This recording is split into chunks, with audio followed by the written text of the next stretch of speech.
ప్రభాకర్ రెడ్డి గారు మంచిగా వారి చల్లని చూపులతో వారి ప్రభాకర్ పైనను ప్రభాకర్ రెడ్డి సూర్యుడు అయినా మంచిగా ఇక మన అందరికీ అందులో ముఖ్యంగా ఉపాధ్యాయులకి ఎన్నో మంచి మంచి అభివృద్ధులను కనిపెట్టి కలగజేసినటువంటి మన విఠల బాలసుబ్రహ్మణ్య గారి దాన్ని మన సభ నిర్వాహకులు మాకు శిష్యుడు కాబట్టి నేను పెద్దగా ఇప్పుడేమీ చెప్పదలుచుకోలేదు. అలాగే కానీ ఇక్కడ మార్గదర్శి కూడా ఆయన సోమాట సంజీవరావు. అలాగే ప్రధానంగా మన నరసింహశాస్త్రి గారి ఒక మహోత్సవ స్మరణ విషయంలో ఈ కార్యక్రమంలో నన్ను పాల్గొనమని మాకు పిలిచినటువంటి చెప్పినటువంటి ప్రోత్సాహించినటువంటి మా మిత్రుని కుమారుడు రవి శర్మకు, అలాగే సభను అలంకరించిన పెద్దలు ఎందుకుంటున్నారంటే వయస్సులో ఒకవేళ నేను పెద్దవాడైనప్పటికీ ఇక్కడ చాలామంది విశిష్ట విద్వాంసులు ఉన్నారు, మంచి వక్తలు ఉన్నారు, మంచి అధికారులు ఉన్నారు. నరసింహశాస్త్రి గారి గురించి కాదు, వారి తండ్రి గారు సుబ్రహ్మ శాస్త్రి గారి గురించి కూడా బాగా తెలిసినవారు, వారితో శిష్యులకి చేసిన వాళ్ళు, సహచర్యం చేసిన వాళ్ళు, ఇంకా మంచి విశేషం చేసిన పెద్దలు ఎంతమందో ఈ సభను అలంకరించి ఉన్నారు. తర్వాత నరసింహశాస్త్రి గారి విద్యార్థులు కూడా చాలామంది మేము ఎంతకాలం కిందలో చూసిన వాళ్ళంతా ఇప్పుడు ఎలా తీసుకుని వచ్చారో చాలామంది వచ్చారు. ఇప్పుడు అంతా వచ్చి నా దగ్గరికి వచ్చి నాకు పరిచయం చేసుకున్న వాళ్ళు చాలా ఉన్నారు. మరి ఇంత విశిష్టమైనటువంటి ఈ సభలో మనము నరసింహశాస్త్రి గారి గురించి చెప్పాలి అంటే ఎంతైనా చెప్పచ్చు, సుబ్రహ్మ శాస్త్రి గారి గురించి చెప్పాలంటే ఎంతైనా చెప్పచ్చు, ఎంత చెప్పినా చాలు కూడా. అయినా కూడా మరి ఇప్పుడు కాలం కూడా కొంచెం అకాలమే, అయినా సకాలంగానే దీన్ని మనం స్వీకరించి ఏదో నాకు తెలిసిన విషయాలు కొన్ని వారి గురించి మాట్లాడదాము. ఎందుకంటే మాకు చాలా నిత్య సన్నిహితం. ఉడాలి వంశే కిల సింహపుర్యాం, వారి గురించి సంగ్రహంగా ఒక శ్లోకం చెప్తున్నారు. నాకు తెలిసిన వారు ఉడాలి వంశే కిల సింహపుర్యాం ఆత్రేయ గోత్రే సుజనిం పవిత్రే స్మరానితం సంస్కృత పాఠశాల ఆంధ్రాధ్యాపకం శ్రీ నరసింహ మిత్రం. మిత్రం ఎందుకున్నారంటే గురుస్థానీయుడే వారి తండ్రి గారు. మరి గురుపుత్రే వర్తితవ్యం అని మహాభాషలో మా పతంజలి మహర్షి చెప్పిన సూక్తి. ఎక్కడి కోట్ చేశారు, ఏ ఉపనిషత్తులో ఉన్న వాక్యాన్ని కోట్ చేశారు, వారు సొంతంగా చేసింది చెప్పింది కూడా కాదు. కనుక గురువు గారి ఎందు గురుపుత్రుడు కూడా అంటే ఆయన ఎందుకు భావాన్ని మనం వ్యక్తం చేయలేదు. అటువంటి స్థానం పట్టుకున్నారు. కానీ మా పరమమిత్రుడుగా నాతో ఆయన నేను ఆయనగా మైత్రితోనే వ్యవహరించుకున్నాను. అందువల్ల మిత్రం అనే నాకు అనటం ఇష్టంగా కూర్చోంది. అంత ఆత్మీయ గురుభావం లేదని కాదు, ఉన్నది, కానీ మిత్రభావమే ఎక్కువగా ఉన్నప్పుడు ఆ విధంగా మాట్లాడాల్సి వచ్చింది. నరసింహ మిత్రం అయితే ఎలా మాకు వారి మిత్రుడు అంటే, నేను ఎక్కడో ఏ కృష్ణా గోదావరి జిల్లాలో చదువుకున్నవాడిని అయితే అక్కడ 12 సంవత్సరం దాదాపు 12 సంవత్సరం గురుకుల విద్యాభ్యాసం చేసి వచ్చి నేరుగా మధ్యలో ఏదో ఒక సంవత్సరం 1-2 సంవత్సరం కృష్ణా గుంటూరు జిల్లాలో హై స్కూల్లో సర్వీస్ చేసి ఇక్కడికి వచ్చి చేసినప్పుడు నేను కొంచెం భయపడుతూనే ఉన్నాను. ఇక్కడి నుంచి వచ్చేవాడిని, ఇక్కడ స్థానికంగా మనం కొత్తగా చేరడం, మరి ఇక్కడ పెద్ద పెద్ద దోషులు ఉన్నారు, మరి ఎలా ఉంటాము ఏమో పుస్తకాలు చేసుకున్నాను. కానీ ఆ భయం అంతా ఒక వారం 10 రోజుల్లోనే తీరిపోయింది. అది ఏమిటి అంటే దానికి సుబ్రహ్మ శాస్త్రి గారు, నరసింహ శాస్త్రి గారు నాకు అందించినటువంటి ధైర్యం, స్థైర్యం, మంచి మైత్రి, వారి గురువు గారి యొక్క శిష్యులు అంటే కటాక్షం. నెల్లూరు వేద సంస్కృత కళాశాలలో నేను 73 మే నెలలో సంస్కృత అధ్యాపకునిగా, వ్యాకరణ అధ్యాపకునిగా చేరాను. ఆ తర్వాత సెప్టెంబర్లో కనీసం మధ్యలో 3 నెలల గ్యాప్ ఉంటుందంటే సెప్టెంబర్లో నరసింహ శాస్త్రి గారు ఆంధ్ర అధ్యాపకునిగా చేరాడు. అప్పటి నుంచి మేము చిరకాలం ఆ పైన ఉండటం కూడా మాకు మొదట్లో ఏదో ఒక 2 సంవత్సరాలు ఇప్పుడు వేరే చోట్ల ఉన్నాయి. కానీ మా సుబ్రహ్మ శాస్త్రి గారు ఆ కళాశాలలో ఒక 5-6 భవనాలు ఉన్నాయి. వాటిలో అనాదిగా దీనికి వేదశాస్త్ర కళాశాల, వేద సంస్కృత కళాశాలలు వేదములకు ఒకటి, జ్యోతిషములకు ఒకటి, వ్యాకరణములకు ఒకటి, ఆయుర్వేదం ఒకటి, ఇట్లా ఒక్కొక్క భవనం ప్రత్యేకంగా ఉంచి అది కట్టి ఉన్నాయి. వాటిలో చాలా పెద్ద పెద్ద విద్వాంసులు నివసించిన వారు వాళ్ళంతా విద్యార్థుల నుంచి ఉపమానం నుంచి ఆశ్రమం పేరుతో వాళ్ళు ఆ ఆశ్రమం నిర్మాణం చాలా చక్కగా సహకరిస్తూ ఉంటుండేవాడు. తర్వాత నేను వచ్చినప్పుడు తర్వాత నాకు కూడా అక్కడ ఒక ఇల్లు మన చెరగపాటి శ్రీనివాసాచార్య గారి నుంచి ఉత్తమమైనటువంటి అధ్యాపకులు వారు డెప్యూటీ తర్వాత ఆ ఇంట్లో వచ్చారని సుబ్రహ్మణ్య శాస్త్రి గారు దాని తగిన విషయం కమిటీ వారితో చెప్పి ఏర్పాటు చేశారు. అలాగా నేను ఆ ఇంట్లో చేరాను. సుబ్రహ్మణ్య శాస్త్రి గారు వారి కుమారులు అక్కడ ఉంటుండేవారు. పక్కన మా రామానుజాచార్య గారు ప్రిన్సిపాల్ ఆయన ఉంటుండేవారు, మేము ఉంటుండేవాడు. ఇట్లా నలుగురం ఒక ప్రాంగణంలో కలిసి మెలుసుకుంటూ మాట్లాడుకుంటూ ఉంటుండేవాళ్ళం అన్నమాట. అందువల్ల అప్పటి నుంచి నివాసం కూడా ఒక చోట మీద జరిగింది. అయితే వీరు మొదట్లో శ్లోకంలో సూచించినట్టుగా ఆత్రేయ గోత్రే సుజని పవిత్రే ఆత్రేయ గోత్రాలు కుదూరుద్రావిడ సద్విజ శ్రేష్ఠ పరంపరలు మంచి సదాచార విరాజితమై పండిత మండలి నీరాజితమైన వంశం ఉడాలి వారి శుభవంశం. అంటే ఉడాలి వారి వంశంలో ఎంతమందో పండితులు న్యాయశాస్త్రమైన ఇంకా వేదాంత శాస్త్రమైన మరి సాహిత్యమైన ఆంధ్ర సంస్కృతం రెండింటిలో కూడా ఉత్తమమైనటువంటి పండితులు వారి వంశంలో వారిలో ఉన్నవారు. అటువంటి వారి వంశంలో ఆరంభించారు. ఎందుకంటే వంశవీర్య ప్రతాపాదీన వర్ణయత్వ అని చెప్పి దండి తన యొక్క తన యొక్క కావ్య ఆదర్శంలో చెప్పారు. అలాగే వారి శుభవంశం మనకు స్మరించుకోవడం కూడా చాలా విశేషమైనటువంటి. అయితే వీరి స్వస్థానం అందరికీ తెలిసిందే. సామాన్యంగా నెల్లూరు జిల్లాలోని బుచ్చిరెడ్డిపాలెం దగ్గరలో పల్లాపల్లి అనేటువంటి స్వగ్రామం పేరు. వీరు నరసింహశాస్త్రి గారు 42వ సంవత్సరం నవంబర్లో జన్మించారు. ఆ తర్వాత శ్రీ ఉడాలి సుబ్రహ్మణ్య శాస్త్రి గారు వరలక్ష్మి గారు తెలియదు. అయితే శ్రీ వీరికి 4 సోదరులు లేదా సోదరీమణులు ఉన్నారు. అయితే విద్యార్హతలు వీరు విశేషం ఏంటంటే చాలామంది ఎక్కడో చదువుకుంటారు, ఎక్కడో విద్యార్థం చేస్తారు, ఎప్పుడో తర్వాత రిటైర్ అయిన తర్వాత వస్తే మళ్ళీ ఆ స్థానానికి వస్తారు, లేకపోతే తర్వాత వాడాలి. కానీ మనం ప్రత్యేకంగా నరసింహశాస్త్రి గారి గురించి చెప్పుకోవాలి ఏంటంటే వీరు తన 4వ సంవత్సరంలో 3వ సంవత్సరంలో నెల్లూరులో సుబ్రహ్మణ్య శాస్త్రి గారితో తండ్రి గారితో పాటు వచ్చారు. అంటే తండ్రి గారు సుబ్రహ్మణ్య శాస్త్రి గారు నెల్లూరు కళాశాలలో అధ్యాపకులు చేరేటప్పుడు వీరి 3వ 4వ సంవత్సరం వయసు. ఆ తర్వాత అక్షరాభ్యాసం పాఠశాలలోనే అక్కడ ఓరియంటల్ హై స్కూల్ పాఠశాల ముందు ప్రాథమిక పాఠశాల ఉంది, అక్కడే ఓనమాలు దెబ్బతిట్టుకున్నారు. అక్కడే ఓరియంటల్ హై స్కూల్లో అంటే ఎలిమెంటరీ స్కూల్లో చదివారు, ఓరియంటల్ హై స్కూల్లో చదివారు, మరియు ఓరియంటల్ కళాశాలలో చదివారు. ఓఎస్ఎస్సి ఆ రోజు ఎస్ఎల్సి కదా స్కూల్ పైన ఓరియంటల్ ఎస్ఎల్సి. అలాగే తర్వాత ఏ విద్వాన్ ఓరియంటల్ కళాశాలలో ఏ విద్వాన్ అంటే ఈనాడు చాలా మందికి తెలియకపోవచ్చు. అందులో ఏ విద్వాన్ చివరమే మా స్వరాజ్య లక్ష్మి అనుకుంటారు. నమస్కారం. అలాగే ఏ విద్వాన్ చదివినటువంటి వారు సంస్కృతం తెలుగు 3 పేపర్లు సంస్కృతం 3 పేపర్లు తెలుగు సమానంగా ఉంది. దీనికి ఉభయ భాషా ప్రవీణ ఆంధ్ర యూనివర్సిటీ వాడు భాషా ప్రవీణ అంటారు. వెంకటేశ్వర యూనివర్సిటీలో దాన్ని ఏ విద్వాన్ మన శివమూర్తి వారు వీరు ఏ విద్వాన్ అంటే ప్రారంభంలో ఏ విద్వాన్ వారైతే చివరి ఏ విద్వాన్ స్వరాజ్య మధ్యలో చాలా మంది ఏ విద్వాన్ వాడు నేను 10 సంవత్సరంలో పాఠం చెప్పాను. అయితే నేను ఏ విద్వాన్ కాదా అంటే అవును. ఎందుకంటే ఏ విద్వాన్ పిడివంతి పూర్తి చేశాను, కానీ ఫైనాన్స్ అవ్వడానికి నాకు అవకాశం ఏదో ఇబ్బందుల వల్ల కనుక అటువంటి ఏ విద్వాన్ సంస్కృతంలో మీరు సంస్కృతము తెలుగు 2 అంటే సమానంగా కృషి చేశారు నరసింహశాస్త్రి గారు. అందుతో ఊరుకోలేదు. BA MPAS తర్వాత MA Telugu university SP university.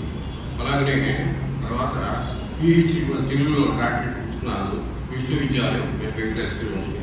దాదాపు మిగతా వాటి సంవత్సరంలో నేను చెప్పలేదుగా యూనివర్సిటీలో PhD చేసింది మనకు 1986 ఆ ప్రాంతంలో చేసినారు.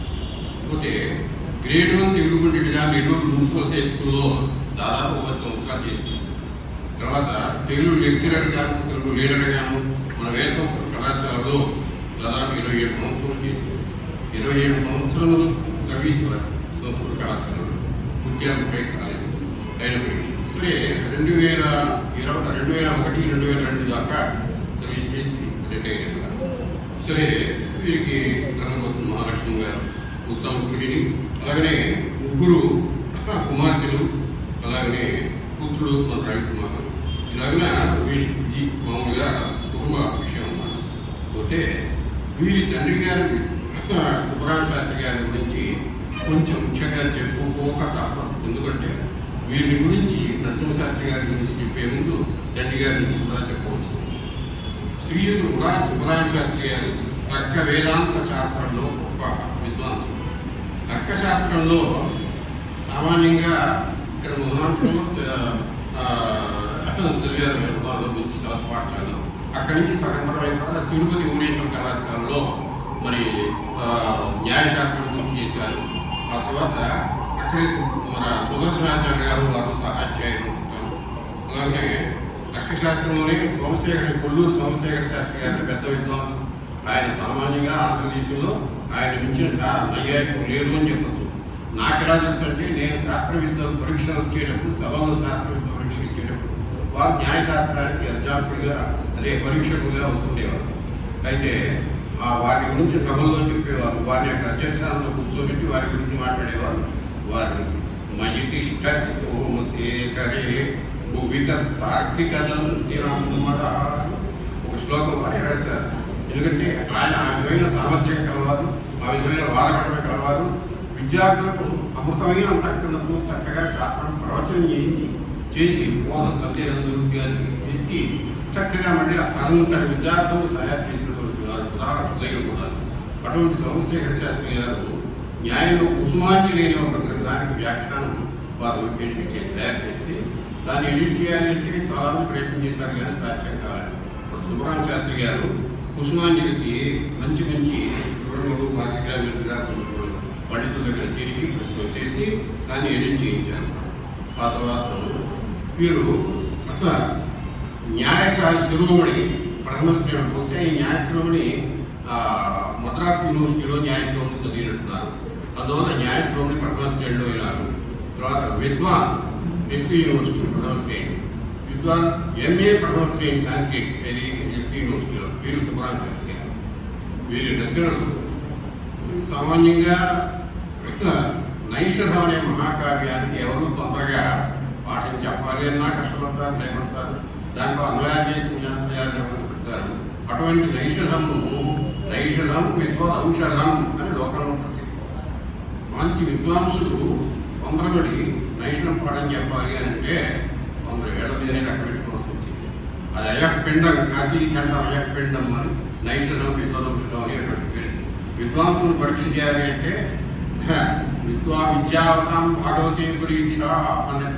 అంటే గ్రంథం అర్థం కాదని కాదు, గ్రంథం అర్థం అవుతుంది, ఆ భాషా స్వాతంత్ర్యం ఉంటుంది. కానీ అందులో అంతరార్థం, అందులో సందేశం, దాంట్లో ఉన్నటువంటి భక్తి జ్ఞాన వైరాగ్యములు భాగవతంలో తెలుసుకోవడం ఎలా కష్టమో అలాగే నైషధంలో కూడా ఎంత బాగా విచారించిన నైషధంలో 2 అర్థాలు ఉన్నాయి. పైకి బ్రహ్మాండమైన శృంగారమైన అర్థంగా సాహిత్యం ఆకర్షిస్తుంటుంది. లోపల విచారిస్తే ఎక్కడికక్కడ ఆధ్యాత్మికమైనటువంటి ఉపనిషదర్థం కూడా వచ్చేస్తుంది. ఆ ఉపనిషదర్థం అందరికీ తొందరగా అర్థం కాదు. ఎందుకంటే అధిగత్య జగత్యధీశ్వర నరముక్తిం పురుషోత్తమాత్త ద్వితీయ సర్గ ప్రారంభంలో ఆ నలుడు హంసను వదిలేశాడు. ఆ హంస అర్థంగా పోయి దమయంతి దగ్గర చేరడానికి చేశాడు. అక్కడ పురుషోత్తముని నుండి ముక్తిని పొందిన హంస తరహా అధిగత్య జగత్యధీశ్వర అతను తర్వాత ముక్తిని పొందింది అంటే అక్కడ వ్యాఖ్యానం. జగత్యధీశ్వరుడు అంటే పైకి నరమహారాజు, లోపల ఎవరైనా అంటే బ్రహ్మ నారాయణుడు. ముక్తి అంటే ఆయన పట్టుకున్న హంసను వదిలిపెట్టాడు పై కథాపక్షాన్ని. జగజ్జన్మాది భ్రాంతిని వదిలి మాయా సంసారంలో విముక్తుని మోక్షం పునరావృతమైనటువంటి మోక్షం పొందాడు హంస. హంస అంటే పరమాత్మ, హంస అంటే కథాపక్షంలో ఆయన పట్టుకున్నటువంటి హంస. ఇటువంటి విశేషార్థాలని నారాయణ పండితుడు మల్లినాథు వీరంతా కూడా అక్కడక్కడ ప్రత్యేక దానికే వ్యాఖ్యానం పెట్టుకుంటే కుదరదని అక్కడక్కడ వివరణ చేస్తూ ఉన్నారు. అటువంటి అంతరార్థము వీటిని కూడా అన్వయించుకుంటూ అందుకనే శ్రీనాథ మహాకి నైషధారక వ్యాఖ్య అనువాదం చేసినప్పుడు కూడా ఆయన శ్రీనాథ్ ఏమి తక్కువగా మహత్తరమైనటువంటి భాషా స్వాతంత్ర్యం ఆయన పొందినటువంటి సరస్వతిని ఆయన పిలిస్తే పలిగేటువంటి అటువంటి విశ్వాస కలిగినటువంటి ఆయన అక్కడ మాత్రం కొన్ని చోట్ల నైషధారవాదంలో మూల కవి ప్రయోగం అనేది చూపించారు. సదసంశయపు చరోదరి అని మూలంలో ఉంటే అస్తి నాస్తి విచికిత్సాదే శాతోదరి అంటాడు. ఏంటంటే ఆయన దమయంతి అసలు నడుము ఉన్నదా లేదా అన్నంత సన్నగా ఉన్నది చెప్పదలుచుకున్నాడు శ్రీహర్షుడు. అయితే ఈయన దాన్ని తన సొంత భాషలో ఇంకా రంజంగా అందరికీ అర్థమయ్యేటట్టుగా చక్కగా వర్ణించవచ్చు. కానీ సదసత్ సంశయకు చరోదరి సత్తు సంస్కృతం, అసత్తు సంస్కృతం, సంశయ సంస్కృతం, గోచర సంస్కృతం, ఉదరం సంస్కృతం, ఈ అన్ని సంస్కృతంతో ఒక సమాసం చేసి దానికి నీరు ప్రత్యయం చేసి సదసత్ సంశయ గోచరోదరి అన్నారు. సామాన్యంగా తెలుగు మన వెంకటేశ్వర లాంటి వాళ్ళు అర్థం కావాల్సిందే. సామాన్యంగా తెలుగు పండితులైన వాళ్ళు కొంతమంది లేకపోతే ఏంటంటే బ్రహ్మ ఉన్నాడా లేడా, ఉంటే ఎలా ఏ రూపంలో ఉన్నాడు, అసలు లేడేమో అనేటువంటి సందేహమును నివర్తింపజేయడానికి ఉపనిషత్తులు ఉన్నాయి. ఆ ఉపనిషత్తులు అందుకనే కఠోపనిషత్తు తీసుకుంటే ఏం తీసుకున్నా బ్రహ్మ నాస్తి అనేటువంటి వాదాన్ని సమాధానం అంటే నిరాకరించి బ్రహ్మ అస్తి అని తెలియజేసేటువంటి. కనుక ఏ ఉపనిషత్తు కూడా ముందు బ్రహ్మ అనేటువంటి వాడు ఉన్నాడు నిరూపించబడి అవి ఎంతకాలం నిరూపించాలి, లేడు అనేటువంటి వాడి యొక్క సందేహాన్ని నిరాకరించి ఉన్నాడు అని స్థాపించేసి కనుక అందరికీ ముందు ఈ సంసారంలో ఆ బ్రహ్మ అసలు ఉన్నాడా లేడా, ఉంటే మనకి బాధలు ఎందుకు తెలుస్తాడు, కలిగించేవాడు కదా, కనుక ఉన్నాడు లేడు అనేటువంటి సామాన్యంగా అనిపిస్తుంది. ఈ భావంతో ఉన్నప్పుడు సదసత్ సంశయ గోచరమైన నివారణ ఉపనిషత్తులో చెప్తుంది. ఆ బ్రహ్మయే ఎంత సూక్ష్మమో అటువంటి సూక్ష్మోదరి ఈయన అని చెప్పడానికి అదే పదంలో కొంచెం పర్యాయంగా చెప్పాడు. ఇలా చాలా చోట్ల శ్రీహర్షుడి యొక్క భావాన్ని దానికి అద్వితీయంగా ఉండే రెండో భావాన్ని కూడా కాపాడడం కోసమే కొన్ని పదాలు వాటి ఉపయోగించుకున్నాడు. అటువంటి శ్రీహర్షుడి యొక్క నైషధ మహాకావ్యాన్ని 21 సర్గలని వాటిని మన ఉదాహరణ సుబ్రహ్మశాస్త్రి గారు ప్రతిపదార్థ తాత్పర్య విశేషార్థాలతో సహా వ్యాఖ్యానం చేసి 21 సర్గలను ఒక 7 సంపుటములుగా వివరణ చేస్తున్నారు. దాన్ని సాహిత్య అకాడమీ వారు బాగా గమనించి దాని బాగుందని చెప్పి అచ్చు వేయించి మనకు వచ్చారు. మన ఆంధ్రప్రదేశ్ మాజీ ముఖ్యమంత్రి గారు బెదవాడ గోపాలరెడ్డి గారు వారు శ్రద్ధ తీసుకొని సుబ్రహ్మశాస్త్రి గారి గ్రంథాలకు చక్కగా మంచి గుర్తింపు వచ్చేటట్టుగా సాహిత్య అకాడమీ వారు ఇచ్చేట్టుగా చేశారన్నమాట.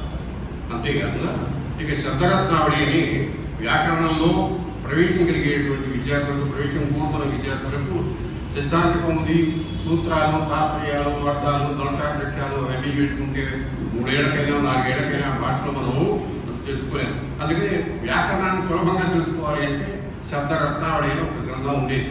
అది కొంచెం పాతకాలంలో విద్యార్థులకు అంటే సగం శాస్త్ర కావ్యాలు చదివిన తర్వాత చేయని సంస్కృతంలో విద్యార్థులకు అర్థమవుతుంది. కానీ ఈనాడు కొత్తగా సంస్కృతంలో నేర్చుకోవాలనుకునే వాళ్ళకి అర్థమయ్యేది కదా. అది ఇప్పుడు సమకాలంలో సంస్కృత విద్యార్థులు నేర్చుకోవడానికి ఎంత కష్టపడుతున్నారు అది తెలిసినటువంటి సుబ్రహ్మశాస్త్రి గారు ఈనాటి కాలానికి అందుబాటులో ఉండేటట్టుగా దాన్ని పునరుద్ధరించాలి అని అనుకుని ఒక శబ్దరత్నావళి అనే ప్రాచీన వ్యాకరణ ప్రవేశ గ్రంథమును ఈ కాలానుగుణంగా పరిష్కారం చేశారు. అది ఇప్పుడు దొరకదండి. నేను ఇప్పుడు వచ్చిన కొత్తల్లో ఒకసారి మా లైబ్రరీలో చూసాను, మా పాఠశాల లైబ్రరీలో. తర్వాత తిరుపతి విద్యాపీఠంలో సంస్కృత విద్యార్థి ఆయన ఒక ఆయన ఇక్కడి నుంచి ఎన్నో అంటున్నారు. అక్కడ హైమూర్తి సింగ్ గారిని మన నెల్లూరు వారి మీకు అందరికీ తెలిసే ఉంటుంది. ఆయన దగ్గర నేను నరసింహశాస్త్రి గారు ఇద్దరు ఒకసారి అక్కడికి వెళ్ళాను. ఎందుకని ఈ పరీక్ష వాల్యుయేషన్ స్మార్ట్ వాల్యుయేషన్ కోసం వెళ్ళినప్పుడు ఖాళీ సమయంలో అక్కడికి పోతే ఆయన దగ్గర ఈ పుస్తకం కనిపించింది. అప్పుడు ఇదిగో మిత్రమా, ఇదిగో మా నాన్నగారు పుస్తకం ఇది అని నరసింహశాస్త్రి గారికి చూపిస్తున్నాడు. నాకు దొరకలేదు, ఇప్పుడు అన్నీ అయిపోయినాయి, ఎక్కడ దొరకలేదు. నేను నీ దగ్గర ఎట్లా వచ్చింది అంటే మన లైబ్రరీకి ఇచ్చారు కదా దగ్గర ఉంది. సరే నేను కొద్దిగా దాన్ని అక్కడ తీసుకొని ఒక 4 రోజులు ఉన్నాను కదా, ఆ 4 రోజుల్లో మా ఖాళీ సమయం వచ్చినప్పుడు కాస్త మొదలు దాన్ని చూశాను. చూస్తే వీరి వివరణం ఈనాటి కాలానికి చాలా బాగా ఉంది అని చెప్పేసి చూశాను. తర్వాత అది ఇప్పుడు మళ్ళీ దొరకలేదు. శబ్దరత్నావళి, తర్వాత ఇంతే కాదు సాహిత్యపరంగా చూస్తే కాళిదాస్ మహాకవి మేఘ సందేశం రాశారు కదా. మేఘ సందేశం జగత్ ప్రసిద్ధమైనటువంటి కావ్యం కదా. అటువంటిది అది వీరు ఏం చేశారంటే ప్రారంభం ఆయన ఏం చేశారు, ముఖశ్చిత్కాంతాగుణ ఎవరో ఒకనొక యక్షుడు అనేవాడు. అది కొంచెం అనామకుడుగా చేయించారే అనేటువంటిది చాలా మందికి ఉన్నది కశ్చిత్ అనడంతోనే. కానీ కశ్చిత్ అంతా ఒక సందేహం ఏర్పడినా ఆయన కథ గమనం, ఆయన పాత్ర ప్రకృతి చిత్రణ, పోతే ఆ నదులు పర్వతాలు వరుసగా దేశం యొక్క మ్యాప్ అంతా దగ్గర పెట్టుకుని చూసి వర్ణించాలన్నట్టుగా ఆయా నదీలతో వర్ణ ఇదంతా చేసి ఎక్కడో అకాపట్నంలో మరి కైలాసం దగ్గర ఉన్నటువంటి అకాపట్నానికి వెలుగుడనేవాడు తన సందేశం తన భార్యకు అందించాలి కదా. ఇది ఒక విచిత్రమైనటువంటి సందేశ కావ్యం. దానికి సరే ఇంతకు ఒక గ్రంథకర్త మహాకవి అయి ఉండి గ్రంథంలో తన నాయకుడిని ఎటువంటి వాటిని పెట్టాలి అంటే దండి చెప్పుకున్నాడు. ఆ దండి కార్యక్రమం పద్ధతిలో చెప్పినటువంటి ప్రకారంగా నాయకుడు ఆయన పూర్వ ప్రతిష్టేయంలో అది తెలియజేద్దాము అని చెప్పేసి మీరు పూర్వగాథ దాన్ని తెలియజేయడానికి పూర్వయక్షము అనే పేరుతో రాశారు. అది కూడా దాదాపు 60-70 శ్లోకాలు ఉంటుంది. అయితే మహాకవి కాళిదాస్ మందాక్రాంతావృతంలో దాన్ని రాస్తే వీళ్ళు కూడా అదే ఛాయలో మందాక్రాంతావృతం తీసుకొని చాలా చక్కగా నడిపించారన్నమాట. దానికి ఒక కంఠకావ్యం రాస్తాడు పూర్వయక్షం అనేటువంటి. ఈ విధంగా అంతేకాదు మన ఏపీ ముఖ్యమంత్రి మాజీ ముఖ్యమంత్రి గారు విజయ గోపాలరెడ్డి గారు రవీంద్ర ఠాకూర్ గారి పుస్తకాలు ఉన్నట్టు వాటిని నేను చదవాలని చెప్పేసారు. దాంట్లో ఊర్వశి, అమృత కలశం అనే సంస్కృత ఖండకావ్యాలు కూడా రాశారు. ఇది అమృత కలశం, ఊర్వశి అనేవి కొన్ని అక్కడక్కడ చాలా మందికి అందులే కానీ ఈ అమృత కలశం కొన్ని మాత్రం ఎక్కువగా ఇంటి దగ్గరే ఉన్నాయి. మేము పాఠాలు చెప్పారు పైన ఆ కాలేజీలో అక్కడక్కడ చోట్ల ఎవరికి పుస్తకాలు కనిపిస్తూ ఉంటుంది. ఏంటి అంటే ఎప్పటికీ నాన్నగారు పెద్దవాళ్ళైనారంటే నాతో చెప్పి ఏవో పండితుల దగ్గరికి పోయి తిరిగి మళ్ళీ చేసిన ఎక్కువ కొంతమంది మిగతా వాళ్ళకి కావాల్సిన వాళ్ళకి గోపాలరెడ్డి గారే పంపించేసేసారు. ఈ సంస్కృతంలో ఉన్నది మన పండితులకి ఎవరికి వీటి మీద లేదు అని అట్లా పడున్నాయి అని చెప్పారు. కొన్ని నాకు కూడా అనుకోండి కనుక మొత్తం అమృతకలశం కూడా చాలా మంచి రచన.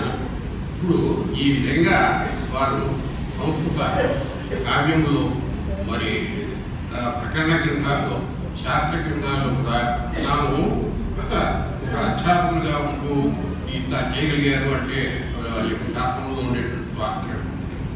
ఇంకా ఇకపోతే ఒక 13 సంవత్సరములు 48 నుంచి 57 దాకా దాదాపు 44 నుంచి 57 దాకా 13 సంవత్సరములు వారు కళాశాలలో న్యాయ అధ్యాపకులుగా ముక్తావళి, మీమాంస ఇటువంటి పుస్తకాలు అధ్యయనం చేయిస్తూ శాస్త్రాధ్యాపకులుగా ఉన్నారు. తర్వాత 58 నుంచో ఏమో మళ్ళీ 78 దాకా దాదాపు 20 సంవత్సరాలు ప్రిన్సిపాల్గా ఉన్నారు 57 నుంచి. అప్పుడు ఆ సమయంలో ఇక విద్యార్థుల యొక్క విజ్ఞానాభివృద్ధికి వసతి సౌకర్యములకు అక్కడక్కడ హాస్టల్ ఏర్పాటు చేసి విద్యార్థుల నివాసానికి ఏర్పాటు చేసి దాతలతో వారి యొక్క విషయాల దగ్గర ప్రోత్సహించి దాసుల దగ్గర నుంచి చక్కగా కళాశాల బిల్డింగ్లు కూడా కట్టించారు. విశ్వవిద్యాలయం దగ్గర నుంచి యూనివర్సిటీ నుంచి రావాల్సినటువంటి విశేషాలను ఏవైనా ఉద్యోగాలు అనుకూలంగా కావాలంటే మాట్లాడడం ఇదంతా కూడా. అలాగే గవర్నమెంట్ వారికి చక్కగా పంపించాల్సిన విషయాలు తెలియజేసి వారి దగ్గర నుంచి గ్రాంట్లో తీసుకోవడం చూస్తారు. అసలు యూనివర్సిటీ వాళ్లకు వీరు ఓరియంటల్ కాలేజీలకు యూజీసీ స్కేల్ రావాలి అని అంటే వీరు ప్రత్యేకంగా ప్రయత్నం చేశారు. అన్ని కళాశాల వాళ్ళని కలుపుకున్నా వాళ్ళ ప్రయత్నం అంతగా ఏమీ అక్కడ సాధ్యపడలేదు. వీరు కూడా చేశారు. ఒకసారి ఎలా చేసుకోవచ్చుగా లాల్ బహదూర్ శాస్త్రి గారు ప్రధానమంత్రి గారు తిరుపతి దేవదర్శనార్థం వస్తారని తెలుసుకుని వీరు వెళ్ళారు. బ్రహ్మానంద రెడ్డి గారు ముఖ్యమంత్రి, ఆయన అక్కడే ఉన్నారు. సంస్కృత పండితులు వచ్చారు అని అంటే నాకు శాస్త్రి గారు ముందు వారికి ప్రవేశపెట్టండి అన్నారు. వెళ్ళినప్పుడు వీరు వచ్చారు. వాకాడు కాలేజీ, ఊరేసి కాలేజీ ప్రిన్సిపాల్ వారు ఇద్దరు కూడా తీసుకుని వెళ్ళినట్టున్నారు. ఒక్కరే వెళ్ళడం బాగుంది కదా, అది సాధారణ ఉపాయం ఉన్నారు కదా, ఇంకోటి నెట్టున్నారు. వెళ్ళి సంస్కృతంలో వారు మాట్లాడడం, వీరు చెప్పడం అన్నీ మాట్లాడటం జరిగింది.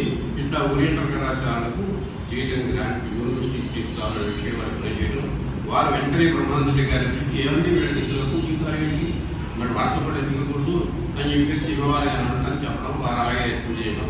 తర్వాత బహుశా ఒక సంవత్సరం వ్యవధిలోనే అది జరిగింది. అప్పుడు ఓరియంటల్ కళాశాల వారందరూ కూడా ఈ విషయం తెలుసుకొని మానేశారు. ఆ తర్వాత ఈ విధంగా ఎంత ఉత్సాహంగా, ధైర్యంగా, స్థైర్యంగా మరి ఈ సంస్కృతంలోనే మాట్లాడుతూ, సంస్కృతంలోనే ఉత్సాహం చేస్తూ, వైదిక వేషం, వైదిక సాంప్రదాయం అన్నీ కూడా కాపాడుతూ కళాశాలను తీసుకొచ్చారు. ఇంకా వారు చాలా విజయాలు సాధించారు. అయితే నేను చేసిన తర్వాత నాకు వేదాంతం వచ్చా అంటే భాషలు చదువుకున్నానంటే మా గురువుగారు చెప్పారు. ఏదో చెప్తే అక్కడి నుంచి వెంటనే ఆ చతుస్సూత్రి ఉంటుంది. మొట్టమొదటి అథాతో ధర్మ జిజ్ఞాస, అథాతో బ్రహ్మ జిజ్ఞాస, అథాతో బ్రహ్మ జిజ్ఞాస, శాస్త్రయోగత్వాలు, అలాగనే తత్వ సమన్వయాలు, జన్మార్చేసేక 4 సూత్రాలు. వాటిలో మొత్తం బ్రహ్మసూత్ర శాంకర భాష ఉంటుంది. అంతా దాంట్లో ప్రధానమైన విషయాలన్నీ ఉన్నాయి. అందులో సమన్వయ ఘట్టం ఉంది. దాని గురించి వెంటనే వారు అడగడం, నేనేమో చిన్నగా గుర్తు తెచ్చుకుంటూ చెప్పడం జరిగింది. ఆ తర్వాత ఇంకో సూత్రం దాని గురించి వారు అడిగారు, అది కూడా చెప్పాను. పోతే దీంతో వారికి నా మీద ఏదో అనుగ్రహం కలిగి ఉంటుంది. అక్కడి నుంచి ప్రతిదీ ఏదైనా తెలుగు పాఠాలు ఉంచాలి కానీ తెలుగు ప్రత్యేకంగా నేర్చుకోవాలి, తెలుగులో ప్రత్యేక అభిమానం మాత్రం ఉంది అని అంటే అలాగే మీకు తెలుగు కూడా చెప్పగలుగుతారు, నాకు తెలుసు, అవసరం వస్తే తెలుగు పాఠాలు కూడా చెప్పవాలి, ఇంకా కృషి చేయండి అన్నా. సరే, ఇలాగా చేస్తూ వారు మంచి ప్రోత్సహించి చేశారు. అలాగే సుబ్రహ్మణ్య శాస్త్రి గారి గురించి ఇకపోతే వారి కుమారుడు నరసింహ శాస్త్రి గారు, ఈయన ఉడారి వారు విద్యార్థి గంపతరు ఉడారి నరసింహ శాస్త్రి గారు అని చెప్పచ్చు. ఎందుకంటే పుత్రమేవం గుణోపేతం చక్రవర్త్యామాప్నుహి అని శాకుంతల నాటకంలో కాళిదాసు యయాదేవి శర్మిష్ఠ. అలాగనే పూర్వం పుత్రమేవం గుణోపేతం, ఆ పుత్రుడిని నీకు ఇటువంటి నీకు సమానమైన, నీకు ఏ విధమైనటువంటి ఏమాత్రం తీసిపోనటువంటి గుణవంతుడైనటువంటి పుత్రుడు నీకు కలుగుగాక అని ఆశ్రయిస్తారు శకుంతల అంటారు. అలాగే ప్రవర్తితో దీపనివ ప్రదీపాత్మ అని కాళిదాసు, దీపశిఖా కాళిదాసు అని ఆయన పేరు. ఏంటంటే ఒక దీపం వెలిగిస్తే ఆ దీపం ప్రకాశిస్తుంది. మళ్ళీ ఇంకో ఇంట్లోకి దీపం వెలిగాలంటే వేరే అగ్గిపుల్ల పెట్టి ఎందుకు వచ్చి వెలిగించరు, ఇక్కడికి వచ్చి ఈ దీపంలో తీసుకెళ్తారు. ఇది ఎంత వెలిగిస్తుందో ఆ ఇంట్లో కూడా ఈ దీపం ఇక్కడి నుంచి వెలిగించబడిన దీపం అంత వెలిగిస్తుంది.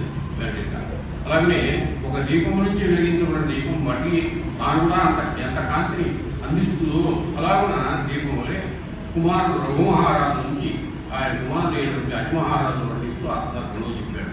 అలాగే కూడా నరసింహ శాస్త్రి గారు కూడా తమ పాండితి, చాతురి, ప్రజ్ఞ, పాఠములతో అలాగే విద్యార్థులను దయాదాక్షిణ్యంతో విద్యాబోధనం బాగా చక్కగా చేశారు. మరి కళాశాలలో చేరిన కొత్తలో వారి యొక్క విద్యార్థులకు మంచి మంచి వివరంగా పాఠాలు చెప్తూ అర్థ నిర్ణయం, తాత్పర్యం గ్రహణం ఇవన్నీ మళ్ళీ వాళ్ళ చేత అనుకుంటూ చేస్తూ, తర్వాత ఏ విధమైన విషయాలు అక్కడ వచ్చినప్పుడు క్లుప్తంగా కనుక కవి చేసి దానికి సంబంధించిన విశేషాలు ఎక్కడెక్కడి నుంచి మూలాలు ఉంటే అవి తీసుకొచ్చి వాళ్ళు వివరించడం, తగినంత పరిస్థితుల్లో కొన్ని నోట్స్లు ఇవ్వడం లేకపోతే ఉంటాయి. అలాగే తర్వాత ఈ మాకు శిరోమణి భాషా ప్రవీణ రకాల శిరోమణి విద్వాన్ ఓరియంటల్ టైటిల్ కోర్సులు ఉన్నప్పుడు గ్రంథాలు పెద్ద పెద్ద గ్రంథాలు ఉండేవి. అందులో రసవత్తరమైనటువంటి ఘట్టాలను, సన్నివేశాలు పాఠాలు చెప్పాల్సి ఉండేవి. అందులో ఎవరు ఎక్కడ బాగా చక్కగా చెప్తున్నారని గమనిస్తుండేవారు, పైకి పండితులు ఉండేవారు. వారు ఎక్కడ ఏం లోపాలు ఇంతారో అనే భయంతో కూడా ప్రతి వాళ్ళం మేము అక్కడ చక్కగా కృషి చేసి బాగా చెప్పామని సాధన. ఒక 12 సంవత్సరాలు మా సర్వీస్లో, మా ఇద్దరికి ఒకే సర్వీస్ 3 నెలల తేడాతో యాజం కృషి. తర్వాత 79-80 నుంచి ఆ స్థాయి తగ్గింది. ఎందుకంటే అంతకుముందు ఓరియంటల్ ఎస్ఎల్సీ కానీ ఓరియంటల్ హై స్కూల్లో కానీ చదివిన విద్యార్థులు సంస్కృతంలో ప్రీ డిగ్రీ, తెలుగులో ప్రీ డిగ్రీ, అక్కడి నుంచి తెలుగులో సంస్కృతంలో కొంత రాజ్యాల విద్యార్థులు వచ్చేవాళ్ళు. ఆ తర్వాత ఎంట్రన్స్ కాదు. ఆ తర్వాత ప్రిలిమినరీ మార్కులు అంటూ చెప్పేవి చక్కగా ఎంత విషయం చెప్పినా వాళ్ళకి గ్రహించేవాళ్ళు. భాషా స్వాతంత్ర్యం ఉండేది, అవగాహన శక్తి ఉండేది. గ్రైనా 19 అంటే వాళ్ళకి మళ్ళీ ఎవరో చెప్పేవాళ్ళం. ఆ విధంగా ఉండేది విద్వాన్ బుక్స్ కానీ, సినిమా బుక్స్ కానీ అనుభవిస్తున్నాం. తర్వాత వచ్చింది 10th క్లాస్ మామూలుగా జనరల్ 10th క్లాస్ పాస్ అయిన వాళ్ళ కూడా ఇందులో వచ్చి డిగ్రీలో చేరవచ్చు అని చెప్పేసి పెట్టారు. దాంతో ఏమైందంటే వచ్చి చేయలేని విద్యార్థులు మనకు అక్కడ కొత్తగా ఓనవాన్ని ఎంచుకునే పరిస్థితిలో వచ్చిన వాడే మరి సంవత్సరంలో సిలబస్ పూర్తి చేయాలి. ఎలా చేయాలి? అందుకని ముఖ్యంగా వాళ్ళకి ఏమేమి అందించాలో అంతవరకు మాత్రమే పరిశ్రమ చేసి వాళ్ళ చేత వాళ్ళకి అభ్యాసనకు క్లాసులు వచ్చేటట్టుగానో చేయాలంటే ఉపాధ్యాయులు ఇవన్నీ లోతుపాతులోకి వివరణాలకు పోకుండా విశేషాల్లో కూడా పెద్దగా పోకుండా ఆ చెప్పిన 4 బుక్కులు వాళ్ళకి ఎట్లా అనుభూతిగా అంతవరకు చేయడానికి కృషి చేయాల్సి వచ్చేది. అందుకని తర్వాత పెద్దగా ఈ గ్రంథాలు లోతుపాత్ర విమర్శలు విచారణ చేసే అవకాశం కూడా లేదు. అంతకుముందు వర్ణనాచార్యం, ఇంకా కవి హృదయం ఏమిటి, ఇక్కడ అలంకారం ఏమిటి, ఇందులో మరి ఇంకా లోతుపాత్ర ఎవరెవరు ఏ విషయాలు విచారణ చేస్తున్నారు, ఇవన్నీ మన విజయాలక్ష్మి గారు చక్కని విమర్శకురాలు, చక్కని పాఠ ప్రవచనంలో కానీ బయట ఉపన్యాసాలలో కానీ ఆయన చక్కగా యూనివర్సిటీలో ఏ విధంగా మంచి ప్రొఫెసర్లు చేస్తారో అలాగే ప్రసంగం చేసేటువంటి సాహిత్యం, సామర్థ్యం, శక్తి, సంస్కృతాంధ్ర రెండింటిలో కూడా ఉందండి. ముఖ్యం గారు ఆ విధంగా అంటే కళాశాలలో చదివిన బయట ఇంటి దగ్గర పెద్దవాళ్ళు చేసినటువంటి కృషితో ఆ విధమైనటువంటి వచ్చేసింది. అలాగే ఉండే ఆ రోజు ఆ విధంగా వారి అధ్యయనం కూడా అలా జరిగిందన్నమాట. అందువల్ల అటువంటి వారికి తెలిసి అందుకనే అట్లాంటి వర్ణనా చాతుర్యం, భావగాంభీర్యం, పాత్ర చిట్టన ఇవన్నీ కూడా వివరంగా అందరూ చెప్పేవారు. మాకు మా గురువు గారు అలా చెప్పేవారు. మాకు వ్యాకరణ పాఠము, సాహిత్య పాఠము రెండు ఆ విధంగా జరిగినాయి. మా గురువు మేము ఏం చేసేవాడు అంటే నైసం చదివేటప్పుడు వేల వెంకటరాయ శాస్త్రి గారు వారి తెలుగులో చక్కని వివరణ ఇచ్చేవారు. మేఘ సందేశంలోనే మొదలుపెట్టాను నేను. అన్నది ఏంటంటే ఎక్కడ ఏ పదం వాడినా కాడి దాచు దాంట్లో అంతరార్థం ఉంటుంది. ప్రతి వర్ణానికి దానికి సార్థక్యం ఉంది. ఆ సార్థక్యం అచ్చం వర్ణాది వ్యాఖ్యానాలు తేవాలి. అది వివరణ ఇంకా ఆంధ్ర మరణాలుగా వెంకటరాయ శాస్త్రి గారు వివరణ చేస్తున్నారు. అందుకని ఇవి చేస్తున్నారు. మా గురువు గారు చూసి చూడండి ఓన్లీ వాళ్ళ కృషి చేసుకుంటున్నారు కదా అని చెప్పేసేవాళ్ళు. ఎప్పుడున్నా ఒకసారి ఏం రాశారు వెంకటరాయ శాస్త్రి గారు ఈ సార్థక్యాన్ని విశేషం అనుకుంటారు అంటే మేము తెలియకుండా అవి చూస్తున్నామని వారికి తెలుసు అన్నమాట. నిజమే చెప్పేవాళ్ళు సంతోషించారు. అయితే కౌముదికి మాత్రం భంగం లేకుండా ఈ సాహిత్యం పెంచుకోండి, అక్షరం కౌముది అక్షరం రాజ్యమే పెట్టుకోకుండా ఇది కూడా వ్యాకరణ తీసుకుందాం అలా ప్రోత్సహించేవారు మా గురువు గారు. వాడిని వ్యాకరణంలో విశేషాలను శ్రీనాథుడు తన ఖండకావ్యంలో తన నైషధ కావ్యంలో చక్కగా వివరించున్నాడు.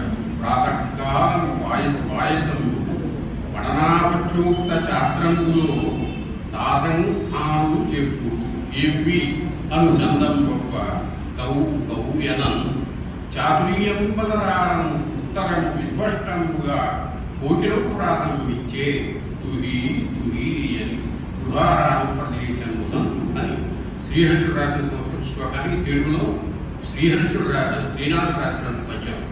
అది ఆనాటి సాంఘిక సమాచారం, వర్ణ ఆశ్రమ ధర్మ పరిపాలన, గురుకులలో గురువులు శిష్యులకు విద్యను ఎలా బోధిస్తారు, ఆ విద్యార్థులు శిష్యులు ఏ విధంగా దాన్ని గ్రహించడంలో ఉత్సాహం కలిగి ఉంటారు అనేటువంటి సంప్రదాయం కనిపిస్తుంది.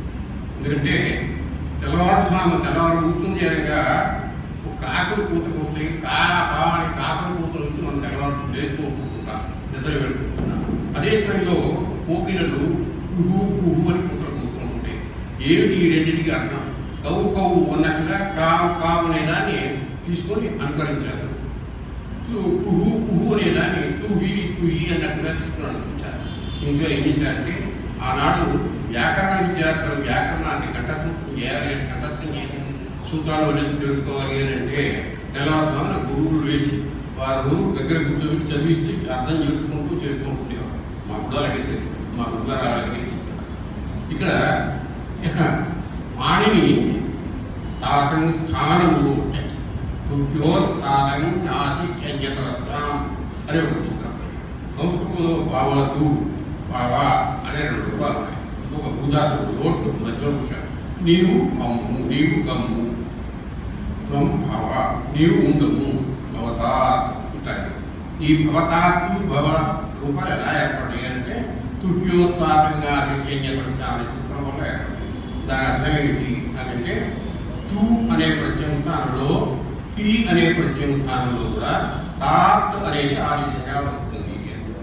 అది దాన్ని గురువు గారు శిష్యుని అడుగుతున్నారట, బాబు ఈ స్థాని భవతో తాత్ అనే దానికి స్థాని ఏమిటి అంటే దేని స్థానంలో ఇది వచ్చింది, అలాగే బాబా అడిగినప్పుడు ఈ స్థాని ఏమిటి అంటే దేని స్థానంలో ఇది వచ్చింది అంటే అది అడగటం, శిష్యులేమో ఈ తుష్యోస్థాతంగా సమాధానం చెప్పడం. దీన్ని కవి చిత్రీకరించడం స్థాతంగా స్థానులు చెప్పుడు ఏవి అని గురుగారు అడగడం. ఇక్కడ ఎవరయ్యా అంటే కాకులు కవ్వు కవ్వు అని అడుగుతారు. కావు నడుస్తాయి, దాన్ని అనుకరించడానికి కవిత్వానుకూలంగా మార్చుకొని కవ్వు కవ్వు అని అన్నారు. అన్నయ్య కావు అదేమో గురువు గారు వేసిన ప్రశ్న. ఈ శిష్యులు అంటే కోకిలలు, అందులో కూడా కాకులు గురువులు ఏంటి, కోకిల శిష్యులు ఏంటి అంటే కాకి పెట్టిన భిక్షమే కోకిల అభివృద్ధికి హేతు. అందుకని కోకిల కాకిల జీవనోపాయం పొందేటువంటి కదా, అందుకోసమే గురువు గారు చెప్పినటువంటి జీవనమే ఉపాయమే వీడి జీవన హేతు. అందువల్ల కవ్వు కవ్వు అని గురువులు అడుగుతున్నట్టుగా తుహి తుహి అని శిష్యులు సమాధానం దానికి స్థానం ఏం చెప్పినట్టుగా ఇది కేవలం వ్యాకరణం తెలిసిన వాళ్ళకే తెలియాలి. వ్యాకరణంలో కూడా రూపాలు తెలిసిన వాళ్ళకి తెలియదు, రూప ప్రక్రియ తెలిసిన వాళ్ళకి. అంటే ఆ విధంగా ఆనాటి విద్యార్థుల వ్యవస్థ, గురు శిక్షణ వ్యవస్థ దగ్గర నుంచి చేసుకునేది. ఎప్పుడు అక్కడే ఆశ్రమంలో నివసిస్తూ రోజు వింటుండేటువంటి కాకులకు కోకిలకు కూడా పెట్టింది ఆ బోధ.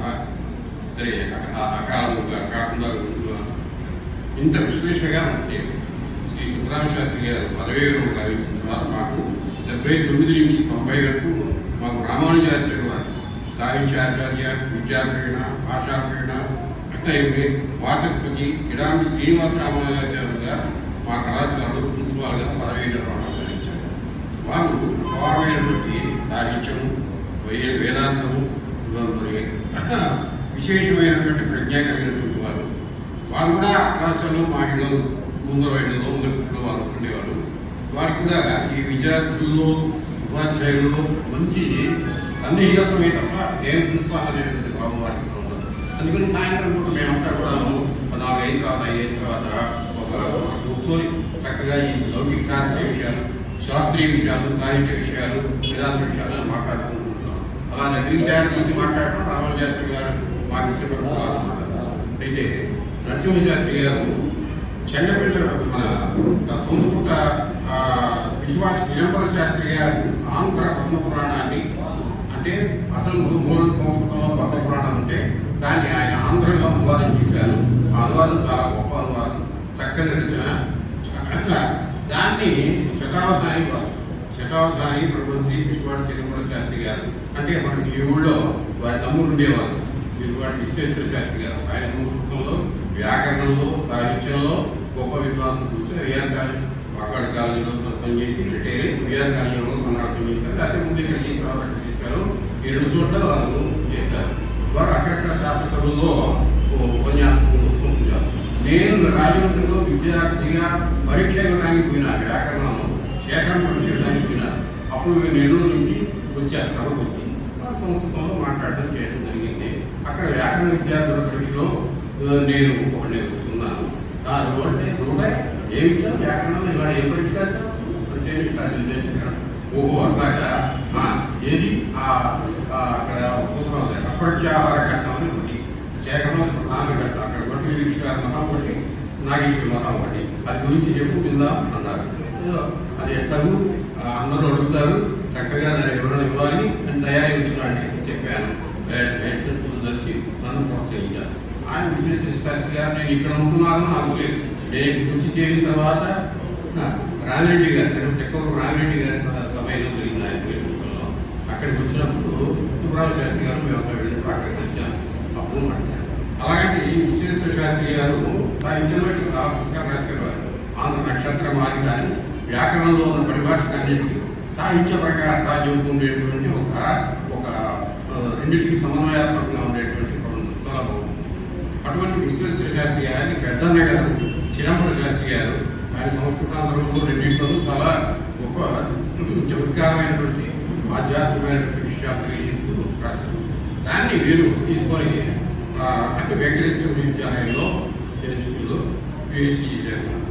అది వారు వచ్చి ముద్దూరు వెంకట సుబ్బారెడ్డి గారు ఇప్పుడు పిహెచ్డీ గ్రేడ్. అయితే సాయంత్రం పూట ఈ పద్మపురాణం ఆయన తెలుగులో దాన్ని ఏమనిచ్చేప్పుడు మూలంలో ఏముందో అచ్చం దాని గురించి రాయడం కాకుండా మరి పిహెచ్డీ రీసెర్చ్గా చేయాలి కదా రీసెర్చ్ చేయాలి. మూల పద్మ పురాణం ఏమిటి, ఆ దాంట్లో ఏమున్నాయి, ఆయన సంస్కృతంలో ఉన్నదాన్ని తెలుగులో యథాయథంగా తీసుకున్నాడా, ఏమైనా కొన్ని చోట్ల తగ్గించడం కొన్ని చోట్ల పెంచడం, ఇట్లా విమర్శ చేయడం, మార్పులు చేయడం, చేర్పులు చేయడం, ఇటువంటి ఏమైనా చేశాడా అని చెప్పేసి చూస్తూ ఆ విషయాన్ని తెలియాలి. కాబట్టి సంస్కృతం పద్మ పురాణం నన్ను చదివి వినిపించడం నాకు కూడా అందులో కొంత భాగస్వామ్యం కల్పించారు. దాదాపు 2-3 నెలల పైనే అందులో పద్మ పురాణం అప్పటికి మేము మాకు కొత్తగా పద్మ పురాణం వచ్చి ఉందని నా దగ్గర ఒక పద్మ పురాణం ఉంది. 2-3 వ్యాఖ్యానాలతో దగ్గర పెట్టుకుని వీరు రాసిన పద్యం ఆయన ఎక్కడ ఏ విషయం ఆయనకి కావాలో దాని దగ్గర వాళ్ళు అడగడం, నేను ఆ దగ్గర మొత్తం ఎక్కడ చూద్దాం మొత్తం ద్వారా 3-4 ఏళ్ళు పడుతుంది. ఎక్కడ ఏ సందర్భంలో ఆయన కావాలని అడుగుతున్నారో ఆ విషయం తీసి మొత్తం ఘట్టం నేను చదవడం, చదివి సంస్కృతంలో దానికి కావాలని నేను చెప్పడం, వెంటనే ఎప్పటికప్పుడు ఆయన నోట్ చేసుకోవడం. శాస్త్రి గారి దగ్గర ఆ తొందర ఎక్కువ. ఏ విషయం మనం ఏం చెబుతున్నాము, ఎంత కరెక్ట్, ఏంటి, అవునా కాదా అనే తర్వాత ముందు నేను చెప్తాను. అందుకని చాలా జాగ్రత్తగా ఆయన పొరపాటు ఏమాత్రమైనా పొరపాటు వస్తే ఆయన నోట్లు రాసేస్తాయో అని చెప్పి ముందుగానే జాగ్రత్తగా ఒకసారి చూసుకొని వచ్చి ఆయన వేగం ఎక్కువ, నాకు నిదానం ఎక్కువ. నా నిదానానికి ఆయన వేగానికి ఇదే కాదు, కానీ కొంతగా చూసుకుని రావడం వల్ల ఈ పద్మ పురాణం సంస్కృతంలో ఇవి ఉన్నవి అని చెప్పి చెప్తుండేవాడు. ఆయన చక్కగా విమర్శనం చేసుకొని రాసుకొని తర్వాత ఏమైనా కాబట్టి శాస్త్రి గారు ఇది ఇక్కడ ఇట్లా తీర్పు ఇట్లా చెప్తారే, అసలు మూలలో ఏముంది ఏంటి అంటే మళ్ళీ తీసుకొచ్చేవాడని చెప్పేవాడు. ఇక్కడ చాలా విశేషాలు ఉన్నాయి పద్మ పురాణంలో. నిత్యకృత్యంలో ఎక్కువ మనం భాగవతం రామాయణం ఇవే చూసుకుంటున్నాం. ఎప్పుడన్నా చూస్తే వేరే పురాణం ఏదేవి భాగవతం చూస్తాం, కానీ అసలు శుక్లాంబరం విష్ణువు శశివర్ణం చతుర్యం ప్రసన్నం సర్వవిప్లవం శాంతికి పద్మపురాణంలో ఉన్నది. పద్మపురాణంలో విష్ణువుకి సంబంధించిన శ్లోకం ఉన్నది. అది నేను వెంటనే శ్రీ రామానుజాచార్య గారికి తీసుకెళ్ళి చూపించాను. ఇదంటే చాలా బాగుందండి ఇక్కడ. అవును, అయితే విష్ణువర్ణం ఎరుడు అవుతున్నట్టే ఎక్కువ విష్ణువురానికి ఆదరణ అంటారు. ఆ విష్ణువుకు గణపతికి అభేదయం చెబుతాం మేము అని చెప్పేసి నవ్వుతూ ఏదో మాట్లాడుతున్నాం. అలాగే 4 భార్యలు దశరథుడికి 4 పాయస భాగాలు అని పద్మ పురాణంలో. అంతేకాకుండా కాళిదాసు రాసినటువంటి శాకుంతలంలో దూర్వాస శాపం కల్పితము అని చెప్పి మనకు పెద్దలంతా చెబుతూ ఉంటుంటారు. దూర్వాస శాపాన్ని కల్పించడంలో ఆయన ఔచిత్యాన్ని కూడా కథావిధాన సంవిధాన ఔచిత్యంలో దూర్వాస శాపం కల్పించకపోతే శాకుంతలమే లేదు. దూర్వాస శాపం కల్పితంలో ఏ విధంగా చేశాడో కాళిదాసు ప్రతివంతా దాని. కానీ రామాయణంలో పద్మపురాణంలో దూర్వాస శాపం ఉన్నది. మరి ఆ మహర్షి ఎప్పుడు కాళిదాసు ఎప్పుడు మనకు దొరకడు. ఎందుకంటే పూర్వసూరి వీధి మా రామాయణ భారతాలు గ్రంథాలిచ్చినటువంటి వాల్మీక్షాది కౌలంతా చెప్పిన దారిలో నేను నడుస్తున్నాను. ఒక చోట అన్నాడు, పెద్దానికి ఆయన చూపించాల్సిన అవసరాన్ని చూపిస్తే మాత్రం అని చెప్పాడు. అయినా కల్పించాను నేను అని ఆయన ఎక్కడ రాలేదు. కల్పించడానికి కల్పించాలని చెప్తానని చెప్పాడు. మన పండిత లోకంలో నేను పోయి రామానుజాచార్య గారిని అడిగాను, ఏమంటే మనం దాని నుంచి దుర్వాస కల్పితాను అనుకుంటున్నాను, శాపం ఇందులో ఉన్నది అనుకుంటే చాలా సంతోషించి ఆయన నుంచి ఇలాంటి విశేషాలన్నీ ఉన్నాయండి, మరి ఏం కాదని అంటూ చమత్కారంగా మా రామానుజాచార్య గారు ఒక మాట అన్నారు. ఏంటంటే ఇవాళ నేను ఏదైనా శ్లోకాలు రాస్తే భాష బాగుంటే కొంచెం రమణీయత కనుకుంటే ఒక ఏడాది పోనీయండి, తర్వాత వివేక గ్రంథాల్లో ఎక్కుతుంది. అట్లాంటి యుగాలు దాటిన తర్వాత ఇట్లాంటివి ఎన్నో కూడా ఎక్కవచ్చు, మనం అది కూడా ఆలోచించాల్సిందే అని అన్నారు. అంటే కొన్ని పురాణాల్లో కొన్ని కల్పిత భాగాలు ఉంటాయి. అలాగే కాళిదాసు శాకుంతలం రాసిన తర్వాత ఇది కల్పితం కాదు, ఈ మూలం అపమానం ఉంది అని ఎవరైనా ఆ పురాణాలు మళ్ళీ తీసుకుని ప్రక్షిప్తం చేసి ఉండొచ్చు. కనుక ఎటువంటి అంటే అవలేదు మూలంలో మాత్రం ఉన్నది. అయితే అది మూలమా ప్రక్షిప్తం అనేది తర్వాత ఇట్లాంటి మహాకవులు మహాపండితులు వీరంతా కూడా ఆ రెండు దగ్గర పెట్టుకుని విచారణ చేస్తుంటే అర్చించండి. అటువంటి విషయాల్లో అంతేకాదు మన పురాణం వారి దాంట్లో పద్మపురాణంలో ఒక వర్ణనం వచ్చింది. అది సభలో పెద్దగా వివరించదగినటువంటి సంస్కారం సభ్యత కాకపోవచ్చు, కానీ ఊరికే ఆ మాట అనేసి వదిలేస్తున్నాను. స్తనవు హి తస్యా కఠినవు కినవుచ అని ఒక నారిని వర్ణించేటప్పుడు స్త్రీ వర్ణించే మహిళా వర్ణన చేసేటప్పుడు వక్షోజముల గురించి చెప్తూ అవి కఠినములు కీనములు అన్నారు. కఠినములు అని అంటే సరే వదిలేసారు, దాని గురించి పెద్దగా చెప్తున్నా. పక్కన మహాకవి ఆయన కీనవుచ అన్నాడు. అంటే ఆయన అక్కడక్కడ సభలు సత్కారాలు చేస్తున్నట్టు సదావధానాలు చేసేటప్పుడు ఎవరో వర్ణాలకి ఇచ్చారు. ఒక నారిని వర్ణించుకున్నారు. ఆ వర్ణించేటప్పుడు ఈయన కఠినము కెనవు ఆ వృక్షోజములు కఠినముగా ఉండవే కాకుండా కెనవు అన్నాడు. కెనవు అంటే ఎవరికి అర్థం కాదు, ఎవరికి సామాన్యంగా అర్థం కాదు. ఏం కెనవు అంటే ఎక్కడ తెలుసు అంటే ఎక్కడ నిఘంటువులకు మహాకవులు కావ్యాల్లో ఎక్కడ ప్రయోగించలేదు. పైన ఏమో నారిస్తాను అనుకున్నా. ఏంటి దీనికి అర్థం తెలియదంటే ఏ సాహిత్యకారుడికి కూడా గౌరవం ఉండదు. ఏం చేశారు దీనికి అర్థం అడిగారు నరసింహశాస్త్రి గారు. నరసింహశాస్త్రి గారు చిదంబర శాస్త్రి గారి దారుణ శతకం, సీతారామాంజనేయ శతకం, మరి ప్రధాన శతకం, ఇటువంటివన్నీ కూడా దారుణ శతకం అంటే చిదంబర గారికి ఒకసారి స్ఫోటకం చూస్తే ఆ అమ్మవారి గురించి మహాదారుణంగా ఆమె ఇబ్బంది పెట్టిందో వర్ణించే శతకం అన్నమాట. ఇలాంటి వాటిని ఎందుకో తీసుకుని నేను వదనం చేసుకున్నాను. కినవ్ అంటే ఆయనకు అర్థం కాలేదు. ఆయన అర్థం కాదంటే ఆయన తప్పు చేయడం కాదు, ఎవరికేం తెలియదు కాదు. మరి దీనికి ఎట్లా చెప్పేసి నేను రామానుజాచార్య గారికి పోయినా, ఏమండి ఇక్కడ కెనవ్ అంటే ఎలా అర్థం చేసుకోవాలి, మీరే చూడాలి అన్నారు. అంటే ఏంటి, సాహిత్యపరంగానే కాకుండా వ్యాకరణపరంగా కూడా చూస్తే తప్ప అది అర్థమే కాదు. సరే ఆ మాట తీసుకుంటా. నేను ఒక 2 రోజులు చూశాను. నాకేమర్థం అవుతుందంటే ఈ కెనవ్ అంతతోటే అతగిరి కణము అని వ్యాకరణంలో పాడేసుకుంటా ఉంటున్నది. ఆత్మీయుడు, కుడి, కుడు ఇలాంటి అర్థం చెప్పేటువంటి పదాలకు సారకంగా ఉండేసుకుంటాం. అందులో కణము ఉంది, ఇక్కడ కెనవు ఉంది, అక్కడ కణము ఉంది.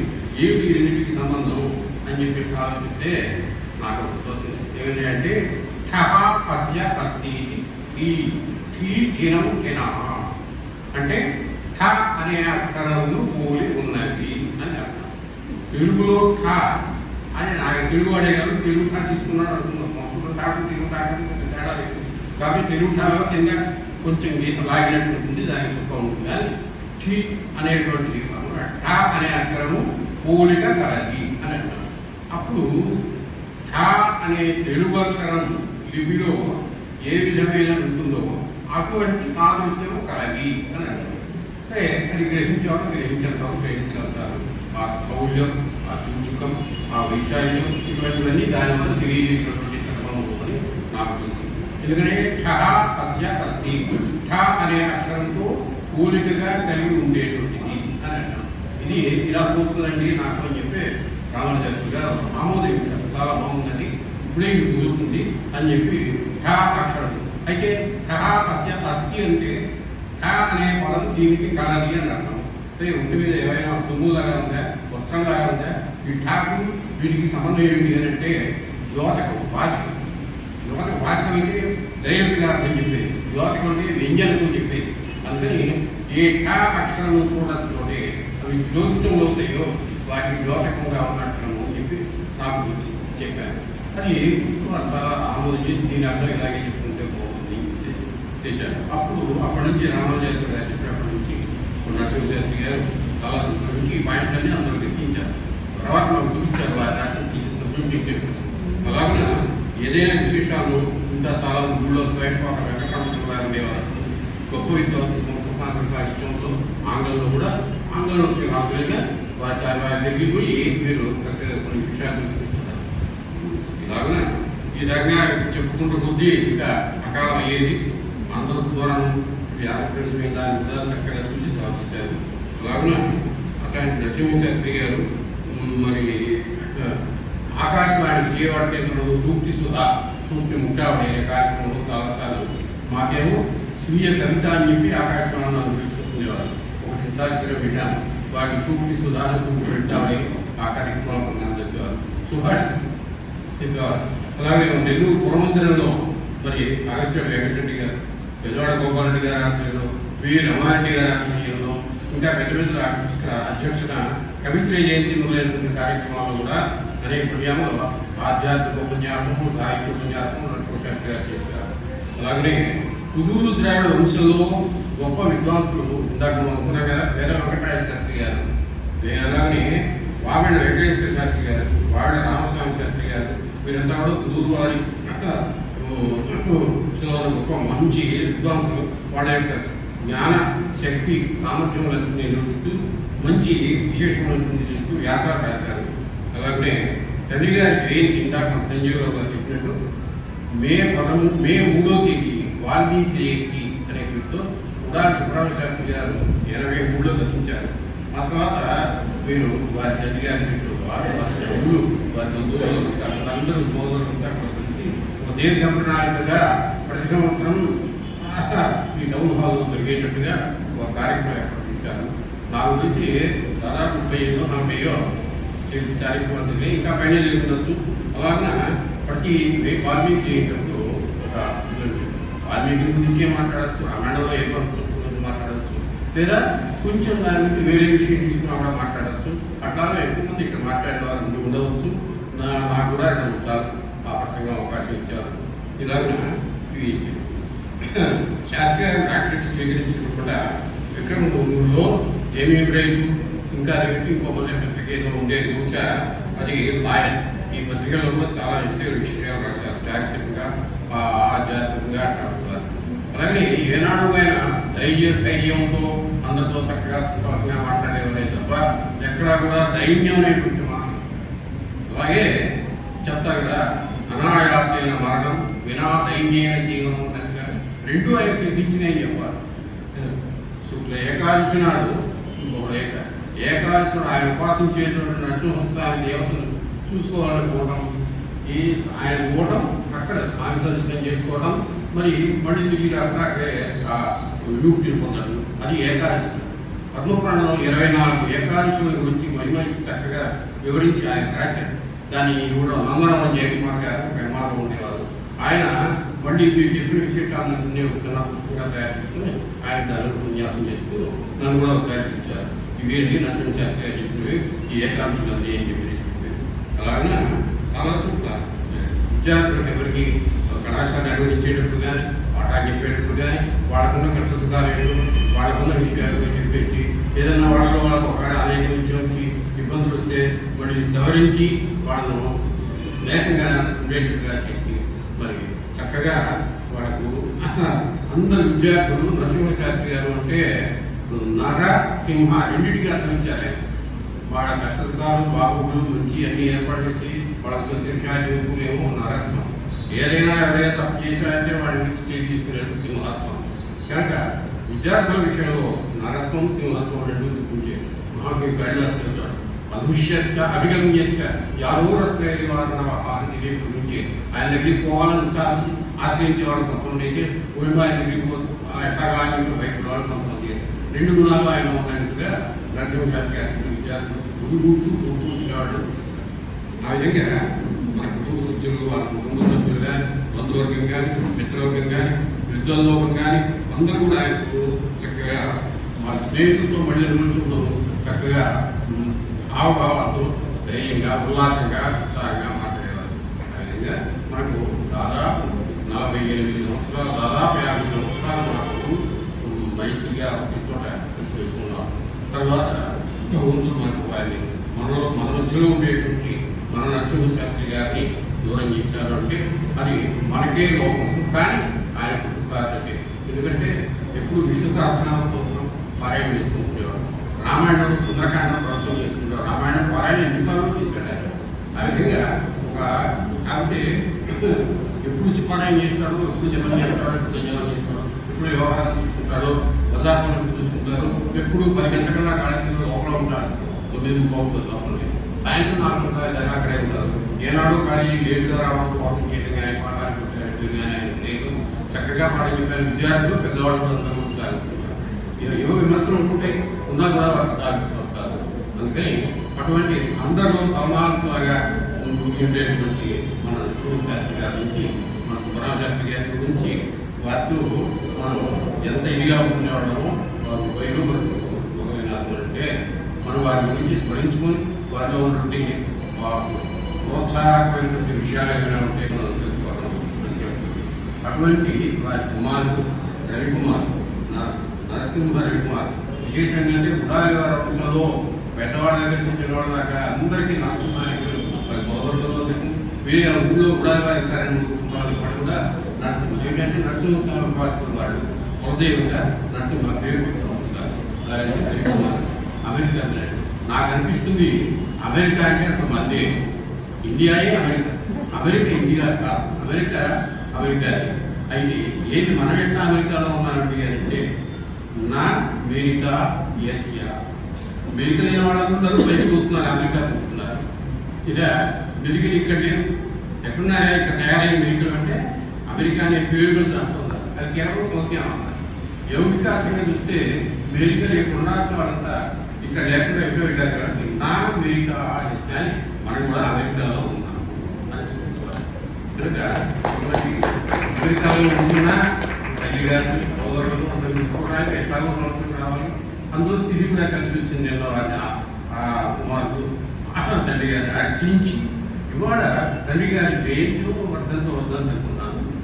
లేదా ఒక స్మరణ జరుగుతూ ఇంత చేస్తూ శాస్త్రి గారు మీరు కూడా రావాలి అంటేను వారి మాట తీసేయడానికి కదా నాకు కూడా నేను ఎక్కడికి సభ సమావేశాలు పోవటం ఎక్కడో ఇదివరకు శాస్త్రసభలకు వాటికి దూరం కూడా పెట్టుకునేవాడిని. కానీ ఇప్పుడు ఆరోగ్యం ఇచ్చా కొంచెం లేక చూడలేదు. కానీ మన నరసింహ శాస్త్రి గారు మన రవి అందులో మన సంజీవరావు నిర్వహిస్తున్నాడు కాకపోతే ఇలాగా అని చెప్పేసి నేను ఊరి చేసుకొని వచ్చాను. కూర్చోగలుగుతాను అనుకోలేదు, కూర్చొని ఎవరు అనుకున్నాను. కానీ కూర్చోవాలనిపించింది. కూర్చుంటేనే ఇంత సేపు పట్టింది, కూర్చుంటే ఇంకా సేపు పట్టింది. ఇక ఇంతవరకు మిమ్మల్ని ప్రకారం చేసి మేము కాలాతిక్రమం చేసి అయితే ఎక్కువగా చేసిన వాళ్ళందరినీ కాలాంతకం అంటారు. ఏదో విధంగా మేము కూడా కాలాంతకం అనిపించుకోవాలి కాబట్టి ఒకటి చేశాము. ఇంతలో అశోకుని ధరించతో చింతించుతూ పెద్దలు మరి అందరినీ వర్ణించవలసిందిగా కోరుతున్నాను. ఇంతవరకు